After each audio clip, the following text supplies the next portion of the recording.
Hoy día vamos a pasar un rato muy agradable explorando la palabra de Dios, así que espero que estén listos para esto.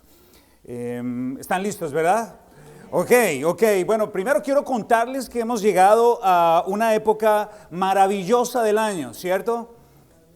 La Navidad, por supuesto, me estoy refiriendo a la Navidad. Y sé que cuando llegamos a estos días, a este mes, es imposible no traer a la mente el recuerdo de la misericordia de Dios que se ha hecho particularmente vívido en nuestras vidas. Ahora hay luces y árboles.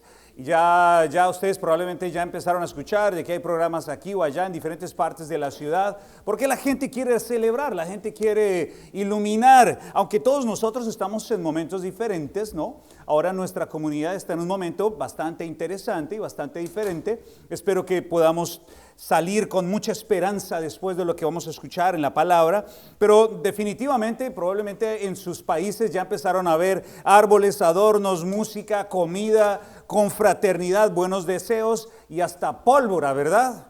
Pólvora, porque la idea es celebrar, pero también manifestar algo, y quiero invitarlos a que miremos un poco desde lejos toda esta situación. En el fondo, la mayoría de nosotros y de nuestra gente, como seres humanos, estamos buscando esperanza. La idea de que algo va a ser mucho mejor. Y como seres humanos requerimos eso, requerimos esperanza, requerimos consuelo, requerimos la idea de que las cosas pueden ser mejor en nuestras vidas. Por eso esta época está cargada de tanta esperanza, de tantos sueños, de tantos buenos deseos. Y aunque podríamos señalar, es verdad, podríamos señalar como algunos críticos pues que en esta fecha no se celebra el nacimiento de Jesús, que fue por allá en abril. Otros podrían decir, bueno, no deberíamos hacer esto porque hay alusiones a fiestas romanas y toda esta cantidad de cosas. O incluso podríamos decir que esta época está exclusivamente dedicada al comercio y que no deberíamos copiar esas ideas. Bueno, realmente hay algo que subyace bajo todas estas celebraciones, y es la necesidad de la esperanza y la idea de un futuro mejor. Entonces, sea usted cristiano o no sea cristiano, probablemente se va a encontrar allá afuera en la calle muchas personas caminando, esperando luces, esperando, compartiendo, celebrando este ambiente navideño. Aunque no crean en Jesús, aunque no crean en la natividad, es el deseo que la gente tiene, el deseo de tener esperanza. Y sin duda alguna, la mayor esperanza que nuestro mundo tiene es la esperanza que tenemos en Jesús, que es la luz y la esperanza de este mundo. Y es probablemente la mayor motivación para muchas personas ahora. Y digo probablemente porque quizás hay personas pues que para ellos Jesús es simplemente una buena idea, nada más. Pero hoy notarán a través de los textos que ese Jesús que se ve tan distante para algunos está más cercano a cada uno de nosotros de lo que se lo imaginan. Y tenemos tantas cosas en común con Jesús. Sí, con Jesús, con el Hijo de Dios. Tenemos tantas cosas en común que se van a sorprender. Ahora, quiero contarles que este diciembre vamos a hacer una pausa un tanto formal de nuestro estudio del libro de Hebreos que veníamos haciendo, igual del libro de Éxodo que estamos haciendo a mitad de semana. Esta mitad de semana, Dios mediante, vamos a tener a un invitado especial que va a venir desde muy lejos, nos va a contar un poco de su misión. Vamos a hablar de eso los miércoles, 2 miércoles. Y los domingos vamos a hacer una serie muy especial titulada de esta manera: Peregrinos y extranjeros en el mundo. Y es una corta serie titulada así porque de cierta manera estamos viviendo un momento así, un momento en la historia donde se nos recuerda que algunos de nosotros no somos nacionales, somos peregrinos, somos inmigrantes. Vamos a orar y vamos a estudiar la palabra en esta mañana. ¿Les parece? Oremos. Dios mío, gracias por esta preciosa mañana. Gracias por dejarnos abrir nuevamente nuestros ojos. Cuán bendecidos somos, Señor, de poder tener vida y aire en nuestros pulmones, Señor. No tenemos ni idea cuántas personas expiraron ayer, cuántas personas están siendo condenadas por delitos, cuántas personas están viviendo en culpa, en angustia, ¿Cuántas personas están pasando malos momentos? Y nosotros aquí estamos tan bendecidos porque podemos cantar, alabar al Dios que vive, podemos expresar nuestra fe y podemos vivir en paz porque nuestra esperanza está más allá de esta tierra, Señor. Gracias, Dios, porque como decía la canción que acabamos de entonar, en tu nombre, Señor, estábamos prisioneros y tú rompiste las cadenas. Y ahora damos aleluya a ti, Señor, porque tú eres quien ha sido el liberador. Guíanos, Padre, en esta mañana, por favor, en el estudio de tu palabra. En el nombre de Jesús, amén. Bien, ¿alguien reconoce esta imagen? Sí, no le tomé la foto a nadie. No le tomé fotos a nadie aquí. Espero que alguien haya visto esta película. Si no la han visto, Aliens, así es, Aliens. Miren, esta es una de esas películas que más me gustan. Son 7 películas, las 7 me las vi. Y esta serie empezó por allá en 1977, imagínense. Y la última película llegó hasta el 2024. Y bueno, si usted no conoce la película y tiene niños pequeños, bueno, mejor no la vea. Pero la película es muy interesante y probablemente oportuna para lo que les voy a contar hoy día. Y la trama es sencilla. Unos bichos raros extraterrestres toman posesión de un huésped que habitualmente es un ser humano y se mezclan con él y se fusionan. Y bueno, lo curioso de esto es que luego sale un bicho aún más raro. Bueno. Ahora, el creador de esta película fue muy acertado y muy ajustado a la historia, porque la historia nos muestra un extraterrestre que se ubica en un huésped, pero nunca termina de acomodarse en él. Termina destruyéndolo o termina esperando que venga otro huésped. No hace vida formal en un solo escenario, sino que se está moviendo continuamente. Es un alien, es un nómada, se mueve continuamente. Ahora, y ustedes dirán, bueno, ¿y esto qué tiene que ver con las escrituras? Ya les voy a contar. Bueno, realmente son 2 cosas. La primera de ellas es el nombre que aparece allí, que es Aliens. Y estoy buscando que, de acuerdo a lo que encontré en la página web del Centro de los Servicios de Ciudadanía e Inmigración, un extranjero, un alien, es un término utilizado por las leyes federales y estatales para identificar a una persona nacida en el extranjero que vive en los Estados Unidos y no se ha naturalizado y todavía es ciudadana de otro país. Por supuesto, hay aliens en toda parte, ¿verdad? Hay aliens en toda parte. De hecho, yo soy un alien, un alienígena. Porque vivo en este país y yo no soy ciudadano de este país, yo soy ciudadano de otra tierra, de Colombia. Ahora, también hay aliens que viven en Honduras, ¿verdad? Aunque no tienen presidente por ahora. Bueno, pero eso será otra cosa, eso será otra discusión. Que si usted todavía es ciudadano de otro país, probablemente usted quepa en esta definición, ¿no? De pronto usted es un alien. Pero no un alien como los bichos raros estos, ¿no? Sino una persona que es simplemente de otro lugar, simplemente no es de acá, simplemente es de otro país. Ahora, segundo y más importante para nuestro caso bíblico, es que allí en las Escrituras, particularmente en un par de versiones en inglés, que el término es utilizado para describir a los cristianos. Aquí dice en Primera de Pedro, les escribe a los amados. Yo les ruego como a aliens y exiliados, bueno, la versión es diferente, pero quise colocarlo acá arriba, la palabra, para que noten que es la palabra que utilizan las versiones en inglés, para referirse a un cristiano que es un alien, un alienígena. Ok, no vamos a ahondar en eso. Ahora, esto es un ejemplo de lo que quiero hablarles hoy, porque me surge una pregunta con la que quiero dirigir esta conversación.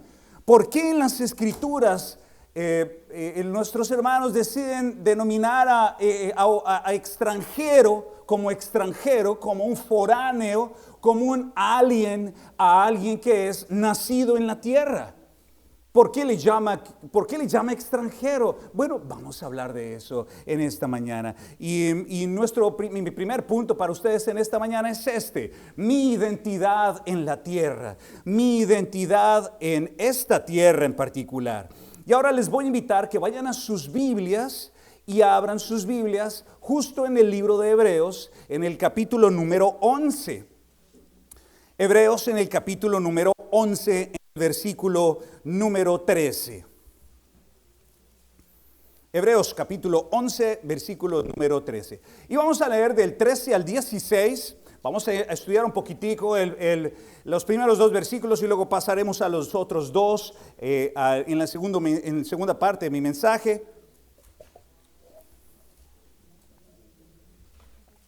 Y dice la palabra del Señor en Hebreos en el capítulo 11, en los versículos 13 al 16. ¿Ya llegaron allí, mis hermanos y hermanas? Bueno, dice la palabra: en la fe murieron todos estos sin haber recibido lo prometido, sino mirándolo de lejos, creyéndolo y saludándolo, y confesando que eran extranjeros y peregrinos sobre la tierra. Los que esto dicen claramente dan a entender que buscan una patria. Pues si hubieran estado pensando en aquella de donde salieron, ciertamente tendrían tiempo u oportunidad de volver. Pero anhelaban una mejor, es decir, la celestial, por lo cual Dios no se avergüenza de llamarse Dios de ellos, porque les ha preparado una ciudad.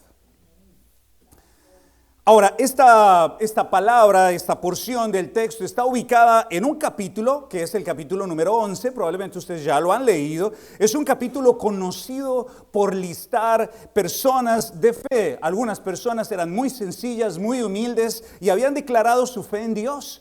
Y habían puesto su confianza en Dios, de manera que de cierta forma ellos vivían como ajenos a su tiempo. Lo curioso de estas personas es que no eran ciertamente extranjeros. Ellos no eran extranjeros porque habían nacido en su tierra, ya tenían familia, padres, abuelos, nietos, y todos ellos eran prácticamente de la misma tierra. Algunos tenían ganados, otros tenían sirvientes, vidas establecidas.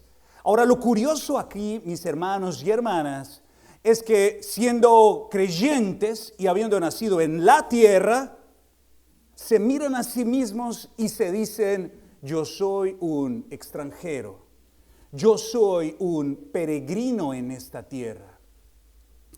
Esta es una buena pregunta. ¿Por qué estas personas se consideraban peregrinos y extranjeros en esta tierra? Bueno, esta es una pregunta que nos debe llevar a considerar algo importante.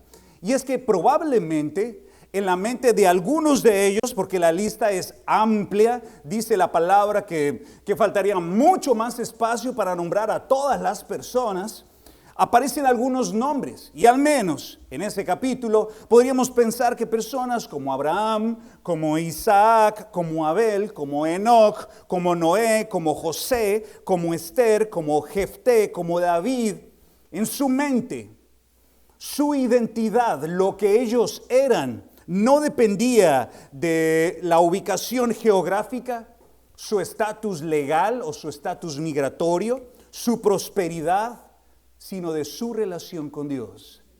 Su identidad no dependía de lo que otros dijeran que ellos eran, sino de cómo ellos se veían definidos por Dios mismo. Ahora, quizás como todos aquellos en aquel día, nosotros somos extranjeros en este país, probablemente algunos de nosotros, algunos de ustedes probablemente no lo son, muchos de nosotros somos extranjeros en este país.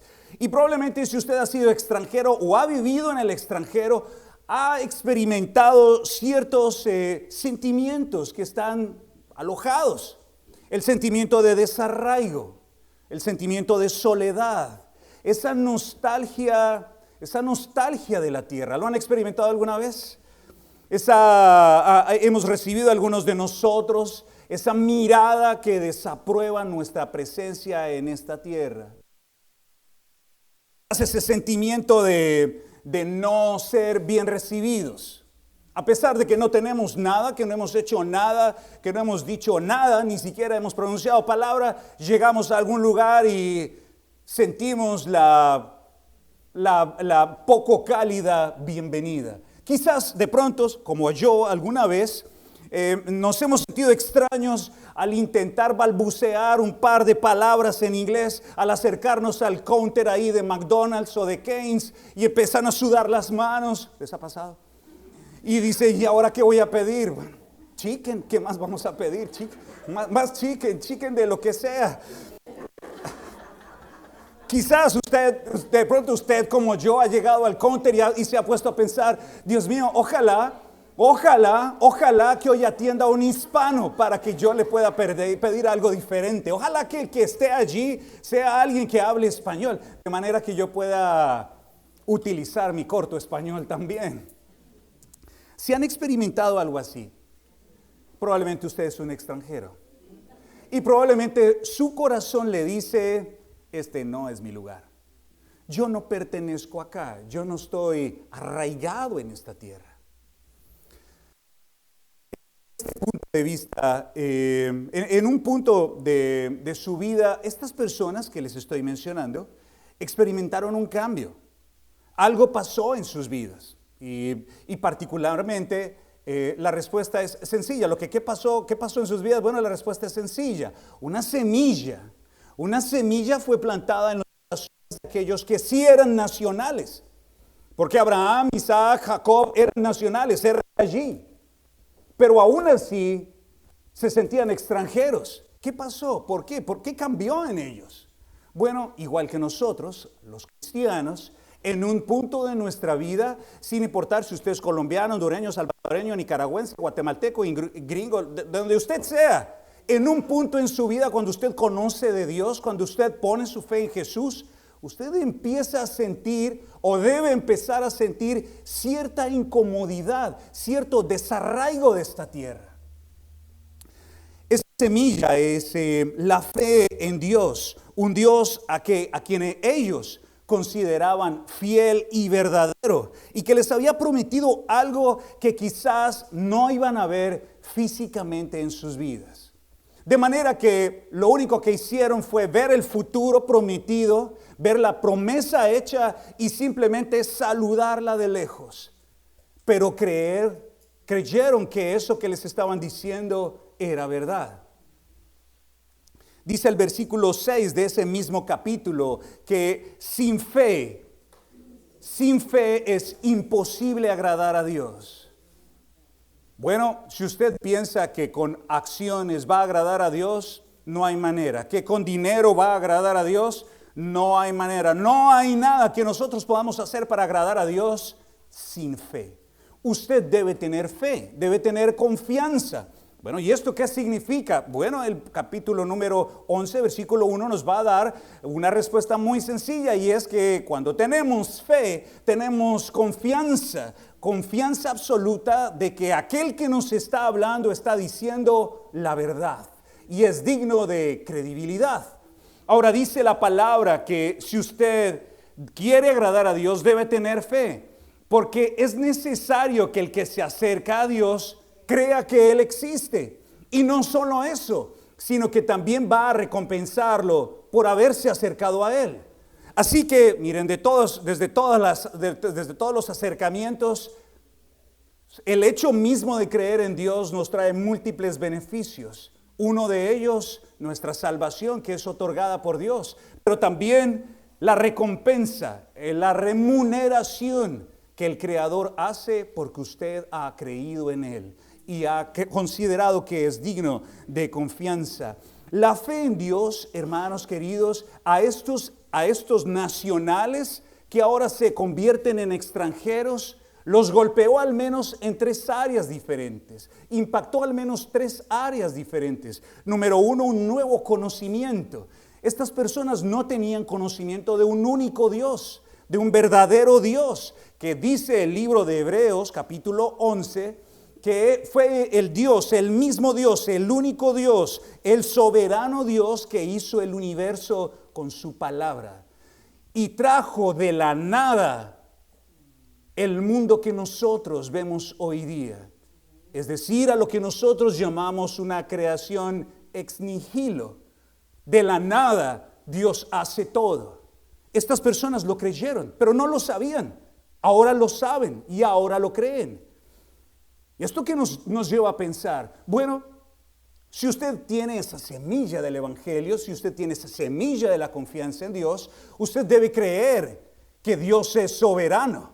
Que lo que nosotros vemos, donde nosotros nos movemos, las circunstancias que vivimos, no son ajenas al Creador. De hecho, Él es el responsable de este mundo. Si Dios no es soberano, hay alguien más que está a cargo. Y no encuentro en las Escrituras a alguien más que pueda estar a cargo de este planeta. Porque Dios es el soberano. Eso nos puede dar confianza, aunque por un momento tengamos cierta tensión. Pero al reconocernos como peregrinos podemos descansar en el hecho de que Dios es el creador. Número 2, un nuevo comportamiento. Y esto es fundamental porque esta fe hizo diferente a esta gente. La invitó a vivir de una manera diferente. En un punto, estas personas creían en muchos dioses con unas prácticas muy extrañas que no vale la pena mencionar. Solamente les puedo decir que podríamos echar una mirada al Antiguo Testamento y darnos cuenta que muchas personas hasta quemaban a sus hijos pensando que de esa manera agradaban a Dios. Ese nuevo conocimiento les lleva a comportarse de una manera diferente. Y se ven a sí mismos ahora como extranjeros. Quizás como usted y yo nos podemos sentir en este mundo, donde prima la mentira, donde prima la inmoralidad, donde priman los engaños, y usted se levanta con una vida diferente y las personas empiezan a mirarlo raro. Ese sentimiento de desarraigo es al que me estoy refiriendo. Una nueva esperanza es la tercera cosa que ellos reciben de Dios, y es la esperanza de que hay algo más que lo que estamos viviendo hoy día. Hermanos, la fe en Dios les concedió a ellos una nueva identidad, y ojalá usted se mire a sí mismo y diga como ellos: yo soy extranjero y peregrino en este mundo, porque he puesto mi mirada en Dios, en el Creador, y saludo a lo lejos aquello que Él me ha considerado dar en un futuro.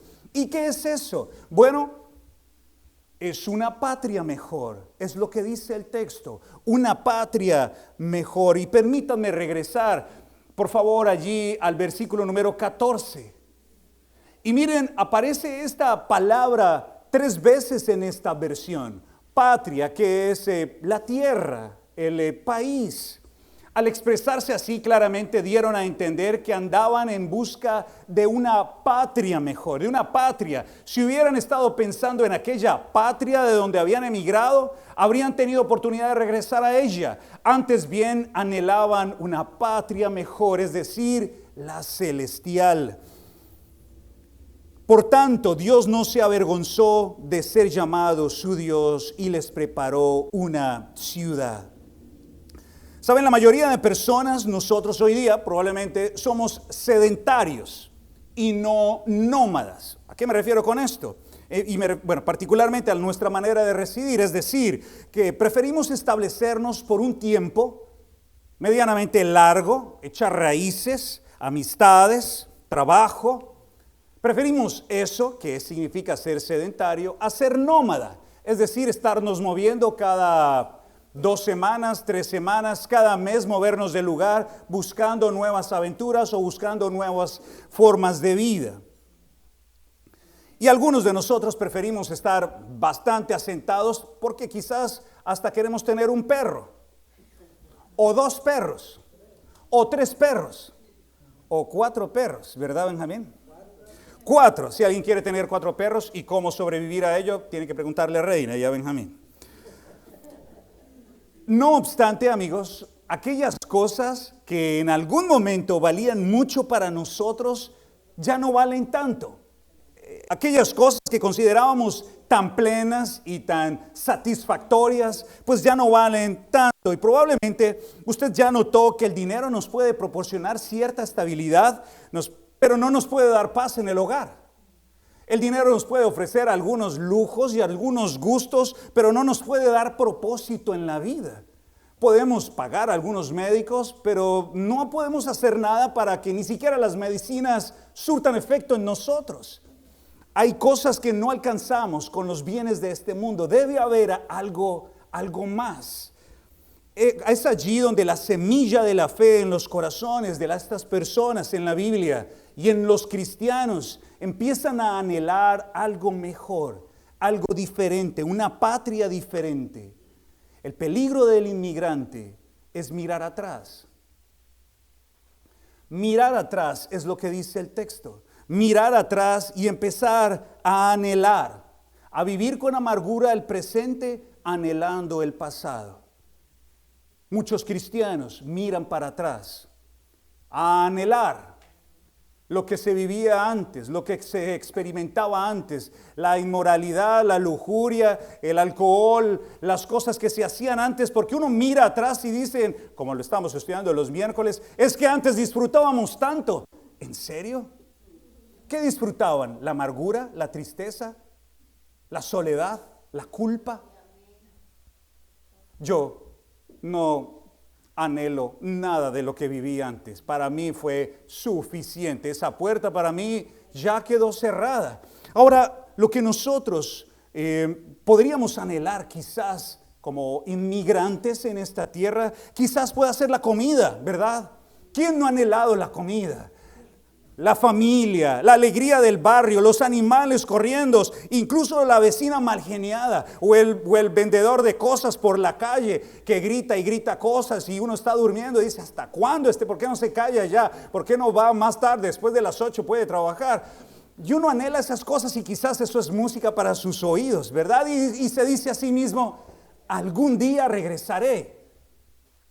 Volveré con lo que haga aquí para tener una vida mejor allá. Pero lo que dice el texto, encontramos aquí en la palabra que debemos más bien mirar hacia adelante. Mirar hacia adelante, hacia la esperanza que Él ha puesto en nuestros corazones.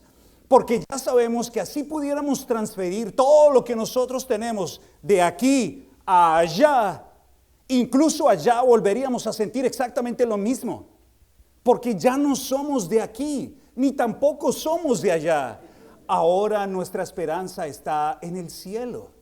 Ahora nuestro anhelo ya no es esta tierra, al menos para ellos y probablemente para muchos de nosotros. Ahora nuestro anhelo es vivir con aquel que nos ama sobre todas las cosas. Esa patria mejor, esa donde nosotros debemos poner nuestros ojos. Así que si lo consideramos así, estos sufrimientos o esta angustia es simplemente pasajera en esta tierra.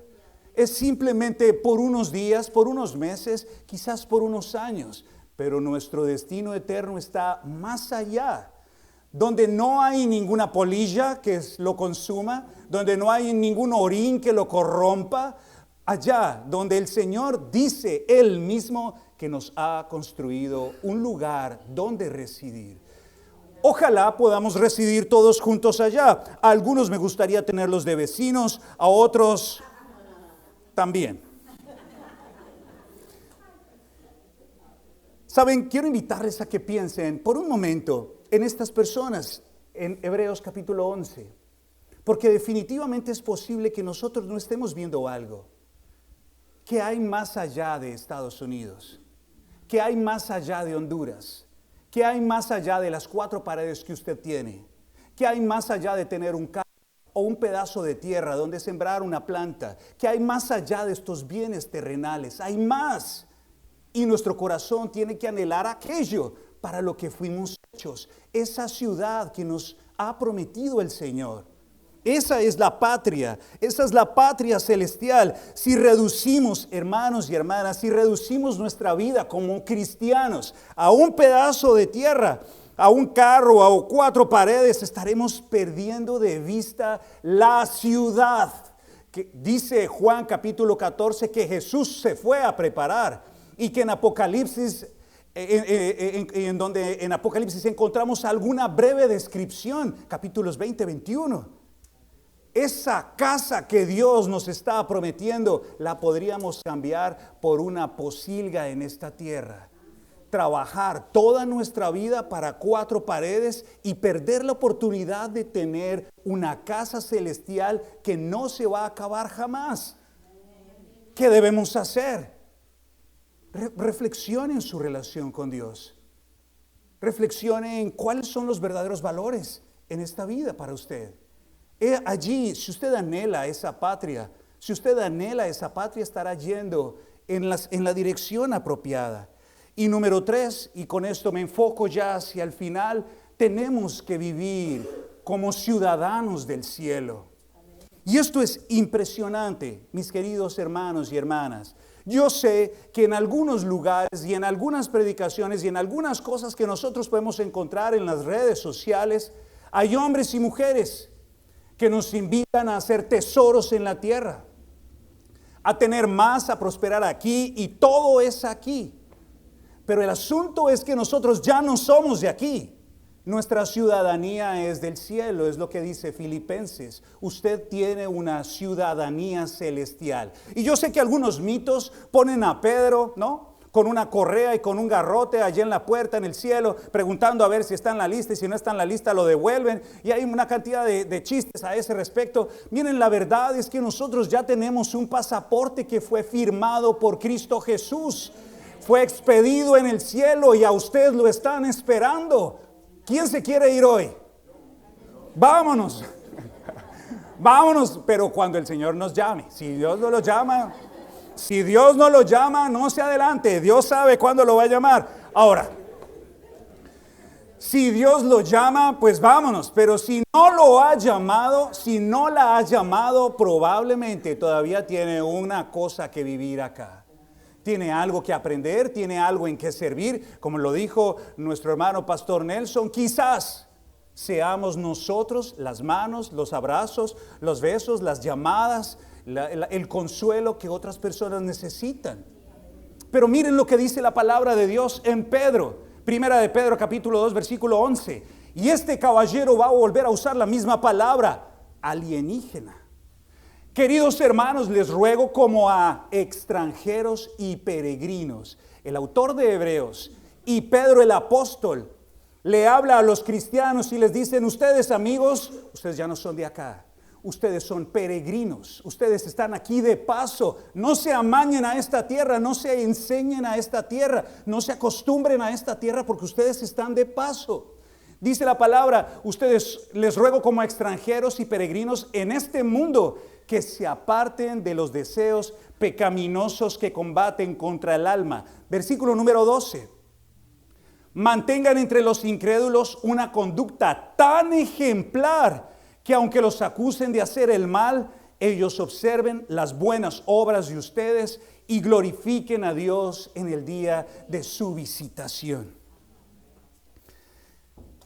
El apóstol Pedro te llama a ti por lo que tú eres. Eres un peregrino y eres un extranjero y estás de paso por este mundo. Pero nos advierte algo: tenemos que estar alerta, despiertos, porque hay deseos en nuestro corazón que luchan, deseos que luchan contra nuestra alma, que combaten contra nuestra alma. Y dice algo maravilloso. Ahora, no me voy a extender acá, pero si usted lee solamente la primera carta de Pedro, se dará cuenta que esa carta está escrita a cristianos en la diáspora, es decir, personas cristianos que están regados, ubicados en diferentes lugares de Asia Menor, que están sufriendo persecución, pero no persecución por hacer lo malo, sino por hacer lo bueno. Los están persiguiendo, los están cazando, pero para ejecutarlos.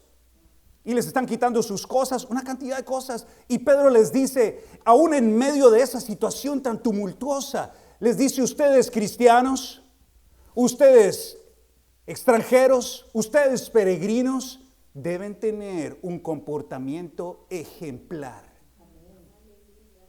Ustedes deben mantener una conducta ejemplar. Y eso nos puede cuestionar. ¿Cómo es posible que Pedro nos pida esto? ¿Cómo es posible que el Evangelio nos pida esto en medio de una situación tan difícil? Y si lo traemos hoy día, ¿cómo es posible que el Evangelio nos pida esto si el mundo opera con mentiras? El Evangelio nos pide actuar con misericordia, nos pide actuar con bondad, pero el mundo nos trata de una manera ruda y sin misericordia. Nos arrastra, nos golpea. ¿Cómo es posible que se nos pida andar en pureza si tenemos líderes, incluso cristianos, que han caído en inmoralidad? Si encontramos personas que están solamente interesadas en sacar dinero de la iglesia, ¿cómo es posible que nosotros podamos vivir de tal forma? Bueno, ustedes y yo tenemos que reconocer algo. El faro ético de este mundo es la palabra de Dios. El compás moral de este mundo es Cristo. La guía espiritual de este mundo es el Evangelio. Y el varón perfecto al que nosotros debemos seguir se llama Jesús. Nuestros ojos tienen que ir hacia Él, porque si usted mira hacia los lados, va a encontrar personas que se van a equivocar muchas veces. Y ay de usted si busca lavarse las manos de su responsabilidad con las faltas de otras personas. Como otros no lo hacen, como otros lo hacen, yo lo voy a hacer. Deténgase, porque usted fue redimido por Cristo, no por el mundo. Usted se debe a Jesús, a nuestro Señor y Salvador. Como ciudadanos del cielo, hermanos, y esta es la parte difícil de esa escritura, tenemos que esforzarnos por ajustar nuestra vida a la palabra de Dios. Tenemos que luchar por vivir con esa nueva constitución. ¿Saben qué me parece sorprendente? Que cuando un presidente quiere argumentar algo sólido, no acude a sus opiniones. Podemos verlo en Venezuela. Y lo pueden usar bien o mal. Pero los personajes andan con una copia de la Constitución en el bolsillo. Muchos de ustedes, amigos, van a escuchar en las noticias la enmienda a esta, la Constitución la otra. Todos apelan a la Carta Magna. Los presidentes dicen, la Constitución prohíbe. Amigos, ahora nosotros tenemos que decir, la Biblia dice, la palabra dice, el Evangelio me enseña, Jesús me muestra. Ese es nuestro faro. De otra manera estaremos en aguas turbias, estaremos andando en diferentes direcciones. La palabra es fundamental. Y si usted está en casa o va a pasar tiempo en casa estos días, por favor estudie la palabra, estudie la Constitución para que sepa cómo ser un hombre o una mujer con un comportamiento ejemplar. Así, cuando llegue el momento de la crítica, cuando llegue el momento de la condenación, para algunas personas ellos pueden reconocer, bueno, es verdad, yo no he obrado bien, pero aquel cristiano lo vi actuando correctamente. Aquella cristiana, en medio de la hostilidad, actuó como una mujer de Dios. Y el nombre de Jesús sea glorificado. Amén. Hermanos, la Navidad nos recuerda algo importante. Jesús, el Hijo de Dios, también se hizo peregrino. Jesús, el Hijo de Dios, dejó su patria celestial. Dice Filipenses capítulo 2, que estando allá arriba en la gloria, abandonó todo eso que era suyo, que era su lugar, y se vino a vivir como extranjero y peregrino en esta tierra, por usted y por mí. Jesús se hizo hombre, habitó en nosotros y caminó en esta tierra como un extranjero para abrirnos el camino a una patria mejor. Y ahora, como Abraham, como los héroes de la fe, como Jesús mismo, como Pedro dice, usted y yo somos extranjeros. Pero no peregrinos sin rumbo, no somos extranjeros sin rumbo, no extranjeros sin hogar o sin destino. Nosotros somos hijos e hijas de Dios. Nosotros vamos hacia el cielo, esa es nuestra esperanza. Ser un extranjero, hermanos o hermanas, no es una vergüenza. Es nuestra identidad en Cristo. Recordemos que ahora nosotros buscamos una patria mejor. Ahora la pregunta con la que quiero concluir este mensaje es esta. ¿Está usted viviendo como alguien que pertenece a este mundo o como alguien que pertenece al reino eterno? ¿Cómo juzgaría el presidente de nuestra nación celestial nuestro comportamiento? ¿Qué tan apegados nosotros estamos a su palabra? Esa es la pregunta que nosotros debemos resolver, porque ahora nosotros estamos como peregrinos en esta tierra. Hermano, hermana, por favor, no te aferres demasiado a esta tierra. No pongas todas tus metas aquí. No construyas tu identidad en lo que un día va a desaparecer. Como ciudadanos del cielo, Cristo abrió el camino y el Espíritu de Dios nos guía en nuestro peregrinaje. Y algo que me llena de alegría y de esperanza es lo que Dios dice ahí en Hebreos. Él no se avergüenza de llamarnos sus hijos, su familia. Entonces vivamos con esperanza esta semana. Esta semana vivamos con esta esperanza en nuestros corazones. Reconózcase a sí mismo como un extranjero, como un alien en esta tierra, tanto local, estatal, políticamente hablando, como espiritualmente hablando. Pensemos en que ahora somos ciudadanos del cielo y comportémonos como tal. Tengamos un momento para orar y démosle gracias a nuestro Señor por la esperanza que tenemos en Él.